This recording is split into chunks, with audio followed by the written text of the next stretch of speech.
You ask Tiger to solve. This deals with linear equations with one unknown. The final result is x equals -3. Let's solve it step by step. Group all constants on the right side of the equation. Add 7 to both sides. Simplify the arithmetic.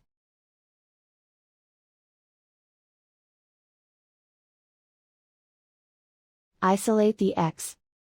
Divide both sides by 8. Simplify the fraction. Find the greatest common factor of the numerator and denominator.